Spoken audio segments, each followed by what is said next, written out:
So what I'd like to talk about tonight is what does it mean to be on a spiritual path? So I always like to start with dictionary definitions. So I looked up the word path, and it means a way formed or trodden by the feet of persons or animals. That's kind of basic, isn't it? I like that they refer to the animals because I think that I always think of I-80 was probably a deer path 5,000, 4,000 years ago, and then the Native Americans walked it up to Lake Tahoe in the summer to be cool, and back down to the valley in the winter to be warmer. And people walk paths in nature, like the Pacific Crest Trail and Appalachian Trail. People turn to nature for spiritual inspiration. So those are paths in the same sense too. A more obvious kind of spiritual walking is to take a pilgrimage. A pilgrimage is a metaphor for our entire life on a spiritual path.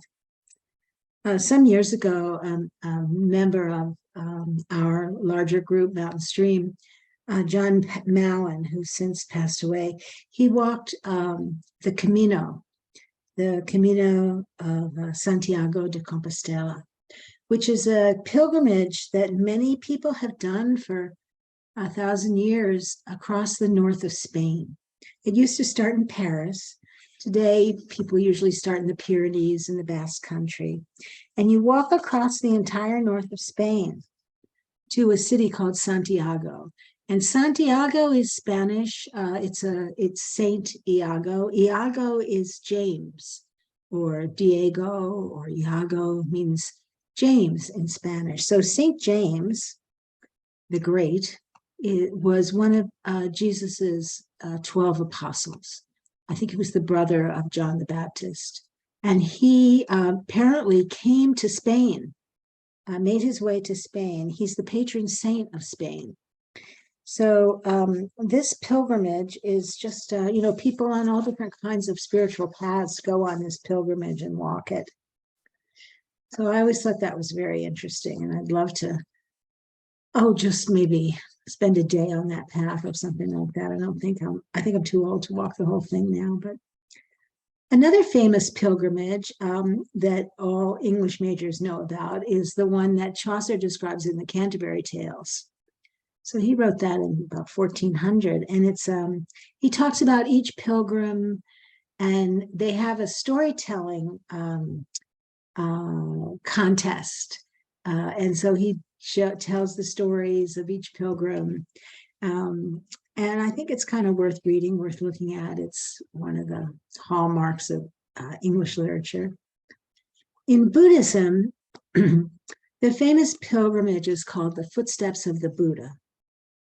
And the Buddha actually recommended that people do this. I'll read you something from a website, and then I'll read you a little bit from a sutta. So as the Buddha lay on his deathbed, he comforted his distraught disciple Ananda by telling him there were 4 places that those with faith in Buddha Dharma should visit. These 4 were the pleasure garden at Lumbini, where the Buddha had been born, under the Bodhi tree by the Naranjana River in Bodh Gaya, where he'd awakened, in the deer park at Sarnath, where he'd first taught, and in the forest of Kushinagar, where he would breathe his last breath. And the Buddha said, and this is from the sutta, "These, Ananda, are the 4 places that a pious person should visit and look upon with feelings of reverence. And truly there will come to these places pious monks and nuns and laymen and lay women to reflect on the life of the Tathagata." So if you Google Footsteps of the Buddha, you'll find people offering that tour. I think Tricycle Magazine offers it, and various Buddhist teachers. So in order Lumbini, where he was born, Bodh Gaya, where he awakened, the Deer Park in Sarnath, where he gave his first teachings to his friends, and in Kushinagar, where he died. So I've only been to Bodh Gaya. Susie, have you been to all of them? Susie Ford? Or anybody else? You're muted, Susie. Susan. Have you been to all of them? I don't know why you can't unmute. We went to Bodh Gaya, we went to Rajgar, we went to Sarnath, we went to Lumbini, and we went to where he died, Oh, Kushinagar. you went to all of them. That's just great. Oh, and we went to Saravesti. Anybody else has been to those sites? Well, put it on your list. And if it's not this life, maybe we'll have a next life and you can do it then. So I think what's interesting about being on a path is that, our lives are so goal oriented. We're always trying to get somewhere. We're always trying to get something, and preferably in a hurry, right? I know my days are filled with that kind of process, much more than I would like. And it doesn't work very well with being present, because when you're being present, you're not trying to reach this product, this goal. You're trying to be with the process. This process versus product. I'm sure you've heard of that. So, when you're product oriented, I'll be happy when, fill in the blank, whenever I get this product that I'm working for. And I catch myself sometimes saying that sentences that start with that phrase, I'll be happy when. So I know that when I start a sentence with that, I'm not being present. When it's the product, when I'll be happy when, the ego is in control and it's, patting itself on the back. But if we stay with the process, we just keep walking our path and doing what we're doing, one step at a time, being present, enjoying the beauty of each moment.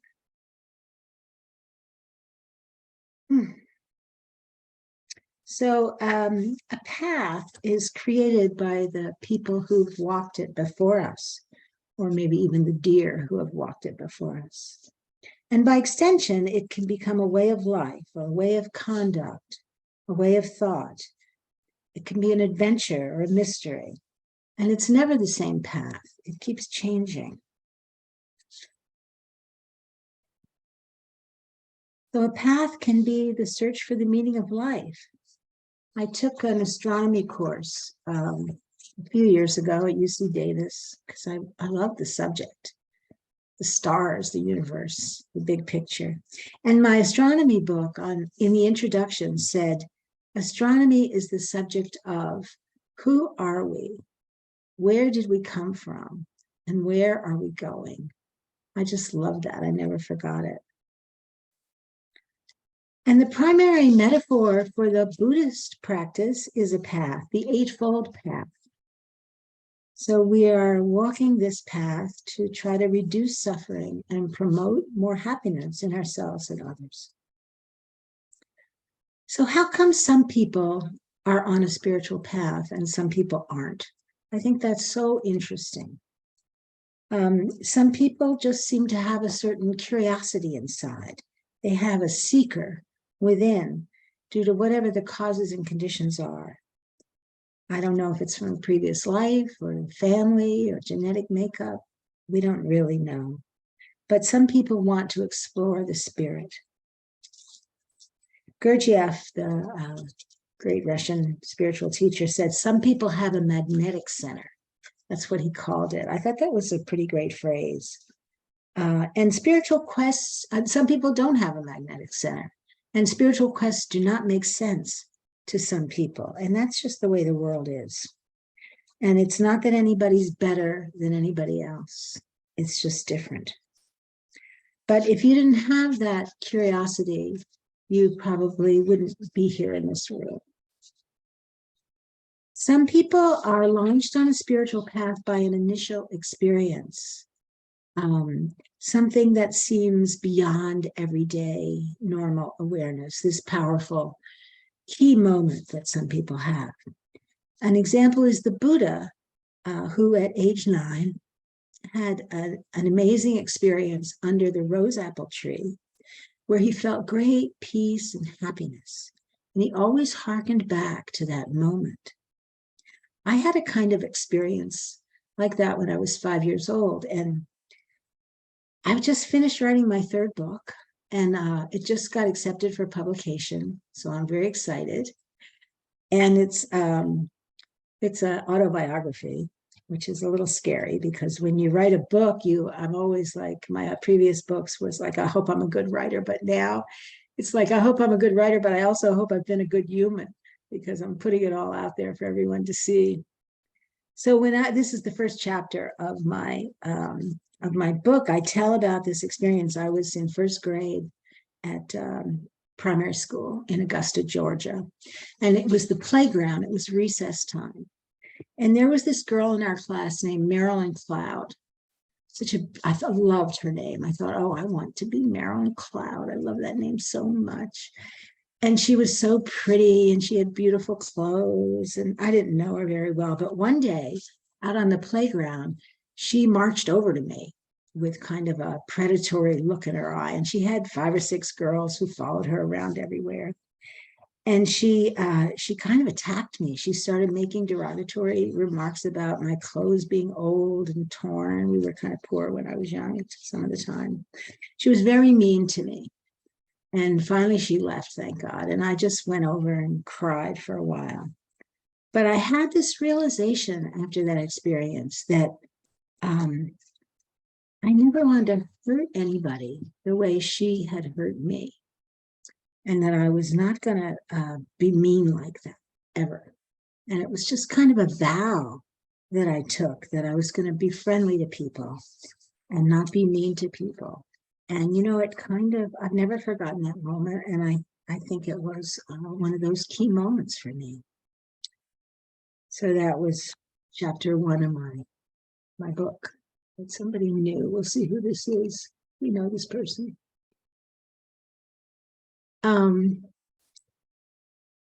So the last chapter of my book is named My Religion is Kindness. And so I get from being 5 years old to aligning with the Dalai Lama, which was very nice to do.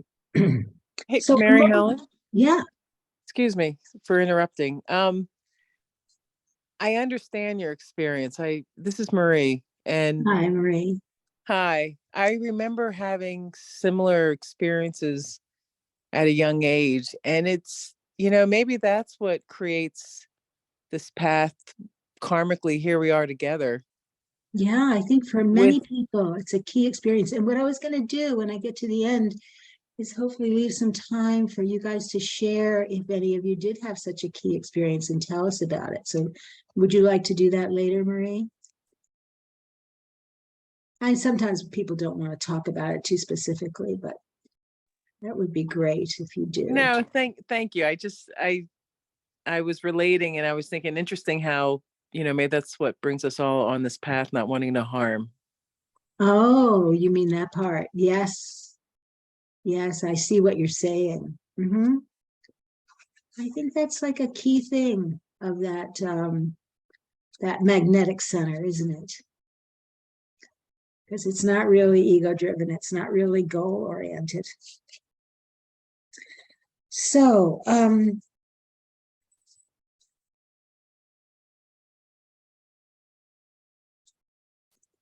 path, walking on a spiritual path can be difficult. Paths can be complex. They have twists and turns. Sometimes you feel like you're going backwards. Sometimes you question, is this the right path? There are obstacles. So, and that's just a fact. And we have to find inspirations to move us and remember why we set out on this in the first place. Like you said, Marie, like because we don't want to be mean, because we want to be kind people, for example, and just hold our primary goals before us so we can go through the difficulties. Mountain Stream Meditation at their center in Nevada City has a labyrinth. And a labyrinth is a wonderful metaphor for the spiritual path. So it's very fitting that that's in there on their grounds at the center in Nevada City. It's based on the labyrinth at Chartres Cathedral, which is one of the world's most famous little paths that you can walk. I went to Chartres in the 80s and walked that labyrinth, and it was just one of the great moments of my life. Tell you just a little bit about labyrinths. They began appearing in Europe in about the 1100s when they were building a lot of cathedrals.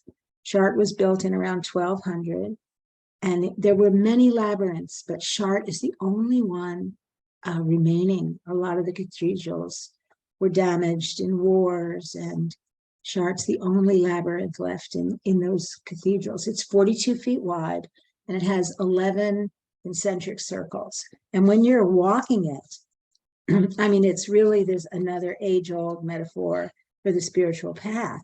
When you walk a labyrinth, it's not like a maze. There's never a choice. There's never a fork. You always just go forward. You don't make decisions. There's only one way to proceed. And I think that's true on a spiritual path too. But something happens because you start out with confidence and enthusiasm and clarity, but as you go along, doubts come up. You know, it took me 3 hours to walk this labyrinth because the Catholic Church, I don't think they liked all the hippies coming to walk the labyrinth. So they put folding chairs all over the marble engraving of the labyrinth on the floor.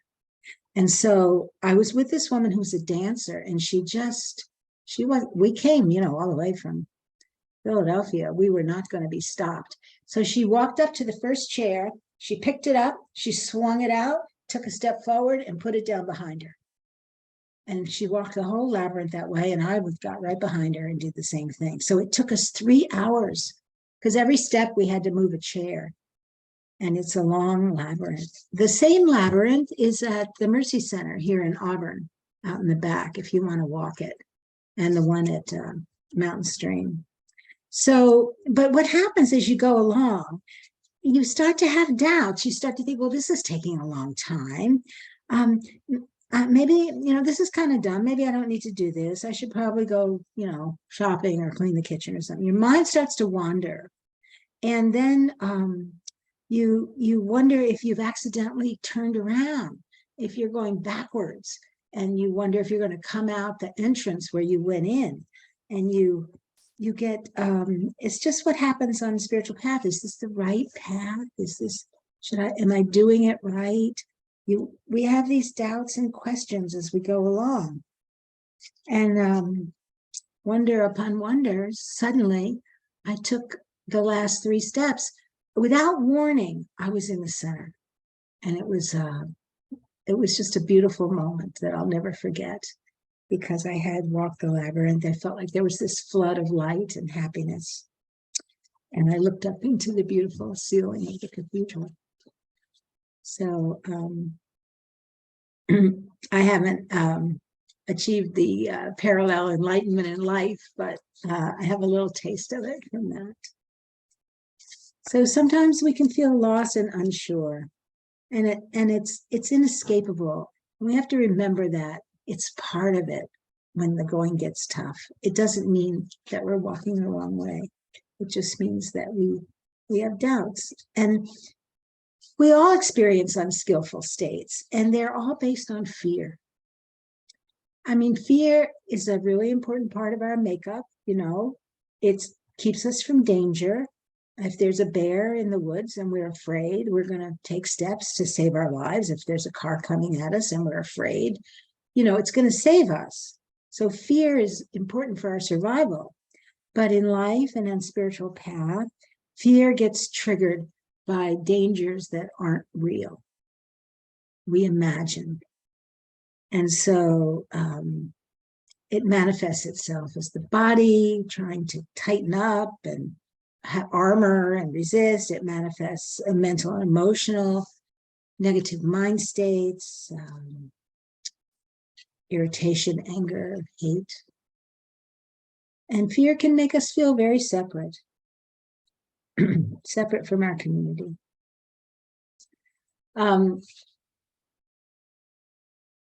I gave this talk 8 years ago. I think it was 2015. And I started talking, there's a little part in the talk where I was talking about Dune. And I wondered if anybody remembered Dune. But since then, the movie's come out. So you probably all remember Dune at this point. And the key phrase in Dune when I read it when I was 25 was, fear is the mind killer. And I think that's such a great phrase. And when we're afraid, we just kind of shut down. So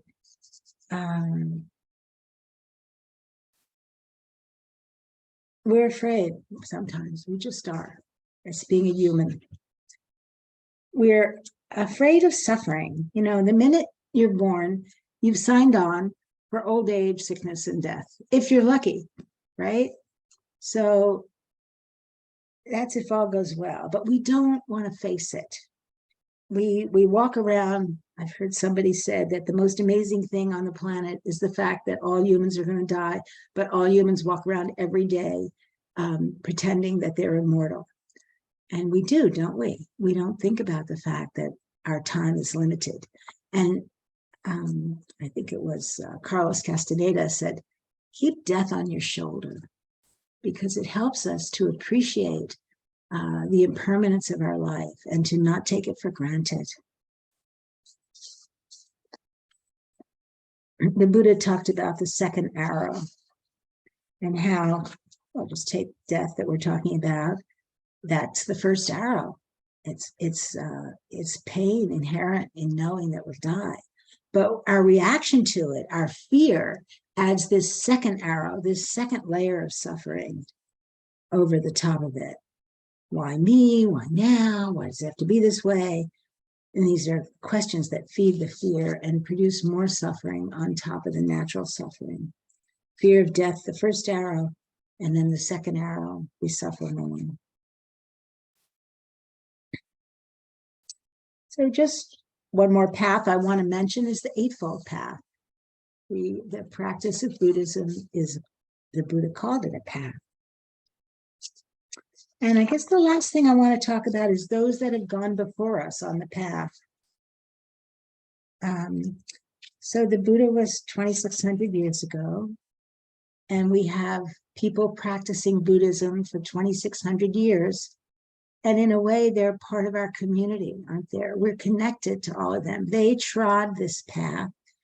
We follow their guidance, their teachings that have come down to us. In India, the Hindu tradition, in Japan, the Shinto, in Tibet, the Bon, all these wisdom traditions combine in Buddhism for us here in the West. So everyone who's been on that path before is our community, and we can call on them. We can feel their help in hard times. And a teacher is someone who's gone before who can help us. And sometimes listening to a talk on Dharma Seed is someone who's gone before. Reading something in Lion's Roar, watching a YouTube. All these things can be people who've gone down this path before. Other practitioners, friends, can be a help. So the Sangha is other people walking the path with us at the same time. And the Buddha, I always remember this when I first heard that the Buddha said that which is the most important, Ananda asked him, well, I'll quote from the Sutta. Ananda asked the Buddha, "This is half of the holy life, Lord. Admirable friendship, admirable comradeship, admirable camaraderie." And the Buddha replied, "Don't say that, Ananda. Don't say that. Admirable friendship, admirable companionship, admiral camaraderie is actually the whole of the holy life. So the Buddha said that of, the three jewels, the triple gem, Buddha, Dharma, Sangha, Sangha is the most important. And I was so surprised when I heard that, because I think of Sangha, I think it's a community, it's like a bunch of people like me who don't know anything. But no, the Buddha said that because we're here for each other and we're supporting each other and we're on the path together, that's the most important part, the most important support as we're walking along.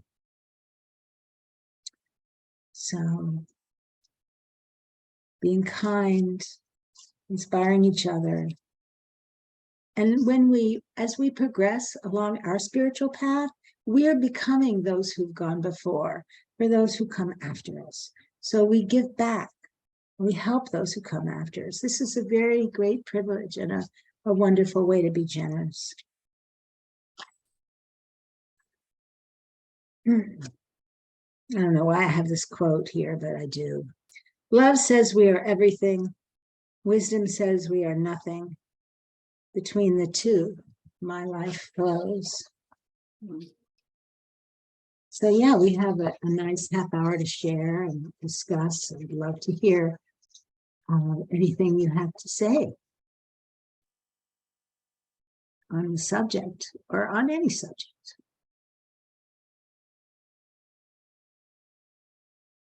Is that Jim Ferris? Nice to see you. I hope you're doing well. Muted.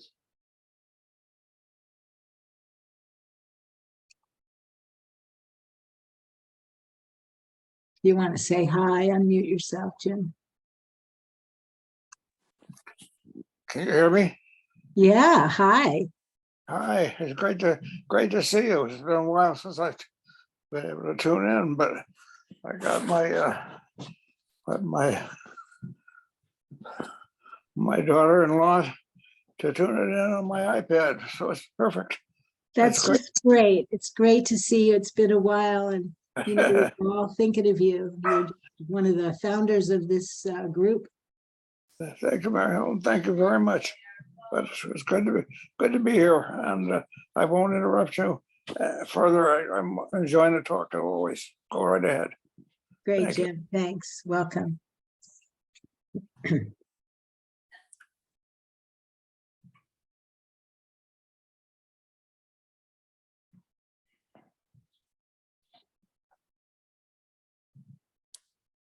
So please just unmute yourself if you have any thoughts.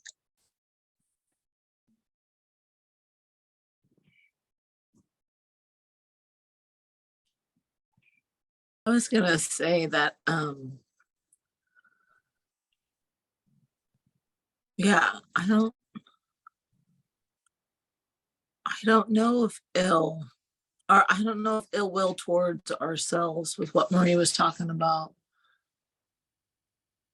creates the spiritual path, but I'm, I guess it goes back to the Buddhism, like, I don't know this, but I did encounter a lot of bullying as a kindergartner and also was raised poor. And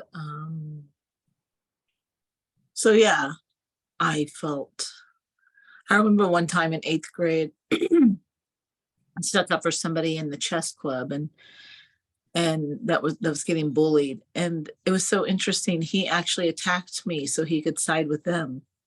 Oh, oh dear. Oh my goodness. I remember thinking even like, that means like 8th grade, 13, 14. I remember thinking to myself, how bizarre. But like, it wasn't really even that young of an age. It wasn't really my personality or whatever my ideas to think like, let's side with the bullies, whatever. I'm just glad I got brought to the spiritual path. I think it's so interesting, these moments like the one you just described, that we remember for our whole lives, because they change us. They're formative moments with they're insight moments. That's what they are. Thanks for sharing that.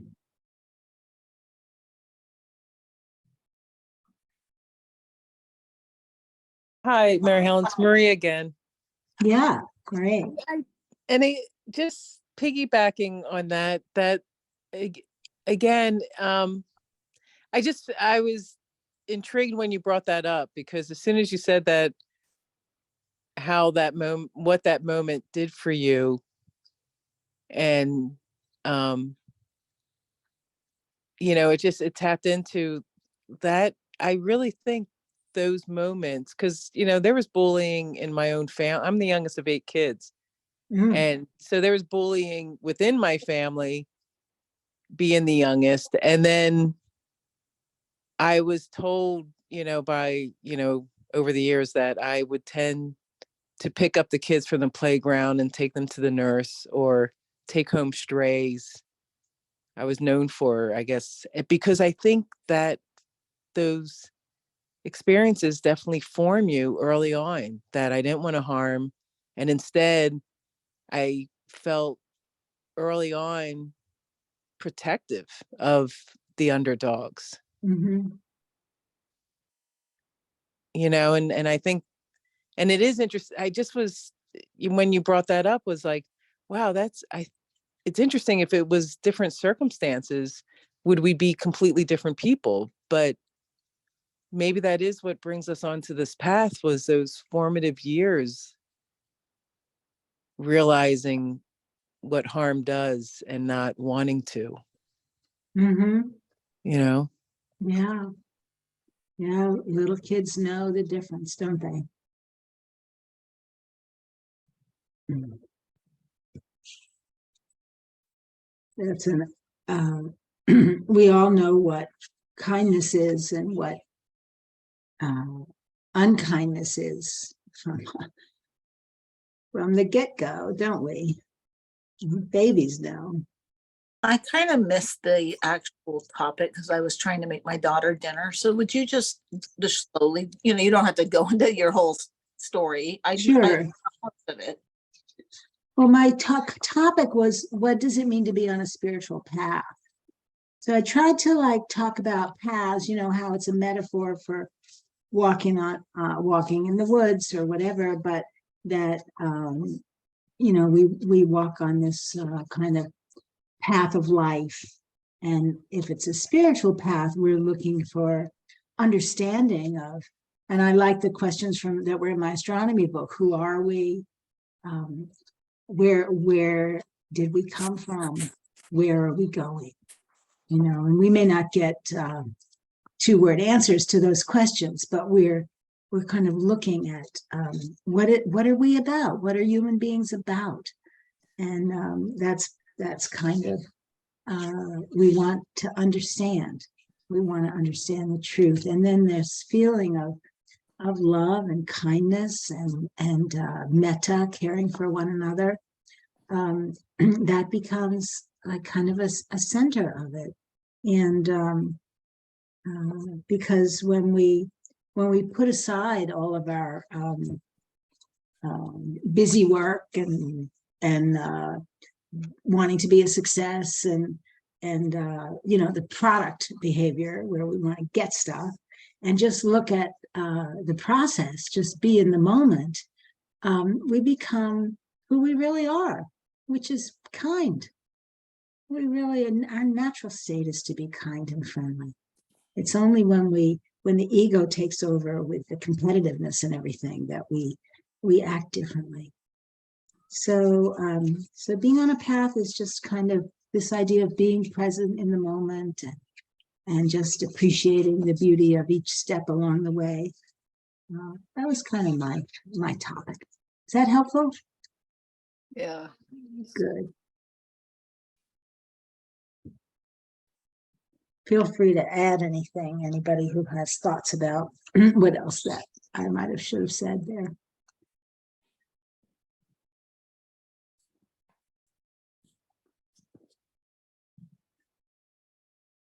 Well, I'll just go back to that. I have 3 daughters, and none of them have very much so appreciated the path of mine, of choosing the spiritual path. I would say the middle one is listened to some of the, things that I'm learning, but I would never say that she would admit that she liked it. And in fact, I've been attacked for it quite a few times from them. And maybe in my early years, or maybe always, I'm learning a lot through Mountain Stream and through the Sangha. And so maybe I was always trying to spoon feed it. And maybe that wasn't the idea. Maybe, and well, actually, I try less to spoon feed it. So I try less to just live it. Not just that, especially since I'm the one that actually, tipped last year and had a nervous breakdown. I don't want to beat myself up for that because the trauma that took place was real. And my dog, after the 2 incidents before my dog dying on the highway in front of me, I was having a lot of anxiety and didn't have a toolbox. I didn't have, and I don't think I've said this on Zoom. I've said it in Mountain Stream that I had, since COVID had started with all the isolation, I had for the first time depression. I had never had, at least that I not had known of. I had anger, I had all these other things, but I never had the depression. So the first time being isolated, I was up on 20 and had depression. I immediately started to search out a Sangha because I had been listening to Thich Nhat Hanh online, and I had listened to Ram Dass for years and Eckhart Tolle for years. And so I immediately during the shutdown, I thought, Thich Nhat Hanh said, you need a Sangha, you need a Sangha. And it just kept falling apart. There was one that was set up in Alta Sierra and it fell apart because of COVID, I think. People were too afraid. And then the one up on the ridge, they were like, you have to be vaccinated. And then by the time the dog gets killed, I just tip and I didn't have the tools. But on a brighter side is I tip and a Mountain Stream opened up. And I fell into there. And I just want to give my gratitude to the fact that I don't think Marie had seen me that way. And I don't know who else is on the call right now. I'd have to go through this swipe up, but I really did fall in there a mess. And I was actually in a complete nervous breakdown. They were running me for the first time in my life through prescription drugs last year that were making me suicidal. And I didn't had a side effect of suicide. I was just doing what I was told because I was trying to get back on my feet, and I had tried everything else. I couldn't get out of a state of insomnia. Anyways, long story short is they just let me roll in there. It was just amazing. It was amazing. I mean, and I knew that they knew. I mean, I was just sobbing hysterically sometimes that I had this breakdown, but no judgment, no, don't come back. I still feel, I'm still healing, still a lot of healing going on. And I feel allowed to speak about it. So yeah, interesting, great. I just wanted to mention, I guess, just going to go into a little bit of my own spiritual journey. Always sought it out. It was just interesting. And maybe it was a collapse of ideas, deep rooted ideas that were in me. I know it was, but I just wish I didn't need to go that far, but I went that far. Thank you so much for sharing. I can't tell you how much I appreciate it. I know that lots of people come to Mountain Stream with their heart in their hands. That's how I think of it. And it's just, I'm so happy to be associated with Mountain Stream to help with that. That's what matters to me, really matters to me a lot. So I'm so glad you were helped by Mountain Stream. Makes me feel good. It's always nice to have a safe place on the path. To allow yourself to break down and cry or whatever comes up. You know, I've been on retreats and that happens, and there's people there that are sobbing. Oh my gosh. And so, what is so beautiful is that everybody just allows it to happen, and they don't get upset. They don't, they just allow it. And it's safe. It's a safe place to do it. So know that you're welcome in whatever state you're in. Oh, that's a nice thing to hear. It's just a lovely thing to hear. I always love Pema Chodron saying, "Come as you are." Mm. I Right. always have to remind myself of that, you know, with any social, just come as you are.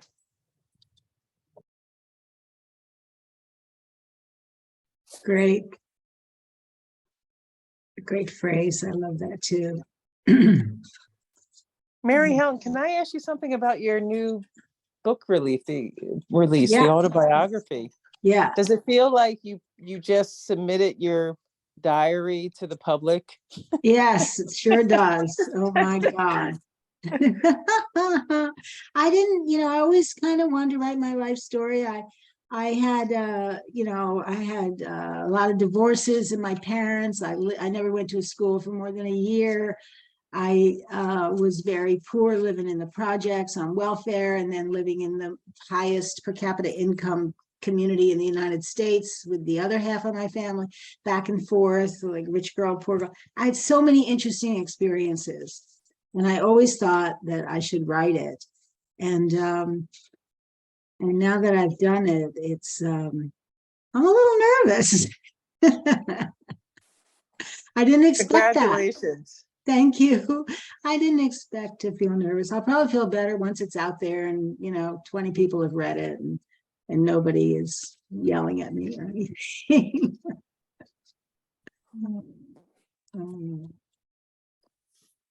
Did you have children too? No kids.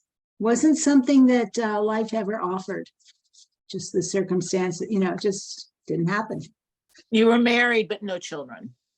I was married for 11 months when I was in my 20s. And then I got married again when I was 57. So I've been married for 20 some odd years now. And I'm very happily married. I mean, I just enjoy my husband a lot. So he's a great guy. A number of you know him, but Congratulations. he gets the congratulations, not me. Yeah, I feel very lucky about that.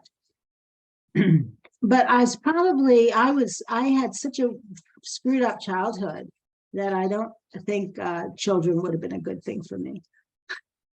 I didn't get my head straight till I was past childbearing age, So I feel like there's a rightness to the whole thing. And I'm okay about it. Plus now I'm the kid, right? Well, does he have kids? Nope. Neither of us. So, but we have nieces and nephews that we adore, visit constantly, and are very close to. So that's nice. Will you have a book signing? Oh, I'm going to definitely have a book launch. Okay, I'll let you let us guys know. My last book launch for my second book was June of 2020. Well, everything that was scheduled in June of 2020 got canceled because that was when COVID really hit. So I had a bookstore in San Francisco, one in Reno, one in Auburn, one in Novato. I had all these things planned. It was going to be so exciting. Boom, nothing. So I'm looking forward to this.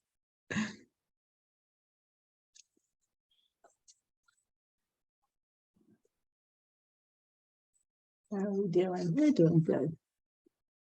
Anybody else have anything they want to share about the spiritual path, this kind of curiosity or magnetic center, whatever you want to call it, that some of us feel? And I always remember I was in Starbucks with a relative and some family.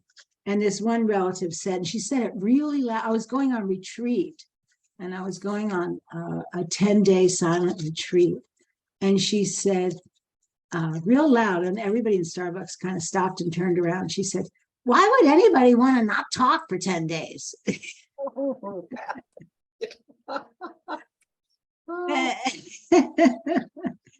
And everybody in Starbucks kind of turned around, and I was like, ah. But It's hard. I haven't done it, but I've heard it's hard. it just carries you on. It's not, you get on the train and you go. Once you step on the train, day one, you're on, and it's okay. So I wouldn't say it's hard in that sense. And it is kind of a way to change yourself pretty, it changes you in a good way, I think. Retreat, they say this is a retreat practice. So that makes sense. It sounds like refuge to me. Just refuge to not hear all that stuff coming at you all the time. I know, that's so true. I always remember I was at Spirit Rock, I was on a month-long retreat, and I hadn't heard anybody talking in a month, and it was the last day of the retreat, and I heard these two people coming up the walkway, chit-chatting, and I hadn't heard conversation like that in so long, and it was like, boy, they're not saying anything. I remember thinking that. That's what I like about meditation. I think over the years, it's made me really look at how much unnecessary speech, and learning, practicing, like to say less. That's good practice, Marie. I love to talk. I talk too much, but writing helps because nobody has to listen unless they want to. But like in locker room settings, it's really fascinating to hear how much we, as humans, how much talking we do, Mm-hmm. kind of excessive. Mm-hmm. It was who went to a retreat in Thailand that told me it was really hard. So maybe for a young person, maybe, he's very young, Mm-hmm. 24, 25 or something. Mm-hmm. I know we're going to get off soon and do metta, and I don't have Marie's number. So I just wanted to tell her that I hope to see her tomorrow at the Friday sit with Ken. Oh, is he speaking tomorrow? He's speaking tomorrow at 12 o'clock. Oh gosh, I'm gonna try to. I bet it's on Zoom. I'll look on the website. He's so No, great. this is Mary Helen. You know what they're doing? He's dropping in periodically on the Friday open temple. Oh, okay, for the open temple. So it's not. It should be on the website though when he does it. I'll watch it for next time. I'd love to come hear him. I don't think they Yes. record. He'll just sit in the library with us. Right. 12:30. Thanks for filling me in on that. He's yeah, such thanks. a wonderful addition to Mountain Stream. And Bonnie was saying she's been studying with him for many, many years now. And he's just, I just think he's a wonderful teacher. I don't Meryl, know. thanks for the reminder. Yeah, Yeah. I don't know the story at all. I know nothing about him except that I've heard him a few times, and I just go, "Wow, this is like doing LSD." But he Vipassana? Like, is he Vipassana? He said his primary practice these days is Dzogchen, but he's very disciplined and schooled in Vipassana, insight meditation, and he's a PhD, psychologist, and Oh, okay. he's very qualified, and he's so smart, and he's so kind, and humorous and fun, and he's just everything I want to listen to in so I many haven't- ways. I haven't even listened to anything on Zochin. I'll have to look that up. I don't even know what that is. You know, me too. I looked it up today and I couldn't even understand the definition. So next time we see each other, we'll work on it some more. Great, you guys. We should do meta and close. I've just enjoyed all of you so much. Thanks so much for the sharing. I really appreciate all of you. So let's do our meta. Coming back into a meditative state, bringing your posture a little bit more formal for the moment, maybe your feet on the floor or whatever it is, the position that is awake, very awake position, very alert, and at the same time, very relaxed. And this time, take a deep breath. And we'll bring our attention to the area of the heart. I like to put my hand there to help me, because I really believe that that physical area around the heart, is a powerful area. And it really is where these emotions arise and are centered, because I feel them there. And I feel this kindness. I can feel it. And I can feel the little glimmer of it in my heart. And together, let's look for that little kindness glimmer, and let's all kind of grow it a little bit together. Let it expand. Let it fill the heart area with kindness and friendliness, gentleness. Our natural state is so beautiful. We just let it be present in this moment, and this natural state of kindness starts to fill the whole body and run up and down your arms and your legs and up into your hair and your head. And then it can become like a whole bubble outside you, and you're sitting in this golden glow of kindness and gentleness, and you can expand it. Let it fill the room. Let it fill the Zoom room. Let's let all our little glows of kindness merge together over Zoom. I mean, we've got all the airwaves at our disposal. We can be together. And let it run up and down the block, and up and down the forest, and up and down the woods and the trees and the river and the valley. Let it spread out across the earth, across the state, across the country, across the oceans. Let this beautiful feeling of kindness, holding yourself in your heart, holding everyone in this Zoom room in your heart, holding everyone in your neighborhood, in your town, in your state, in your country, on your planet. Billions of people will fit in your heart. You've got kindness enough for every being there is. So let's send to all beings everywhere good wishes, happiness, health, peacefulness, safety. May all beings everywhere awaken and be free. Ding, ding, ding. Thank you, Mary Helen. Thank you all. Good job, Thanks, Mary Helen. So- Thank you all Thank you. so much. Bye, everybody. I hope- Bye-bye. Good night. Take care, everybody. To see everybody, good to see everybody. Great to Thank- see you, Jim. Bye. Take Good to care. see you, Jim. Meryl, Thank you. thanks for your beautiful sharing. Thank you, thank you. Always being here, Mary It's Helen. great. Really nice. Thank you so much. Diana, just a pleasure to see your face. Thank you. It's great. to- Yeah, I gotta see you in person soon. Let's go to Jen May or something soon, okay? Yeah, I'd love to do that. I All was right. kind of sick the last couple of Thursdays I've missed. So, Yeah, me too. I was sick, and then I was in Mexico, and then I was sick in Mexico, and now I have jury duty for 2 weeks, but hopefully it won't happen and I'll be free. So I'll try to call you. Might be a little while.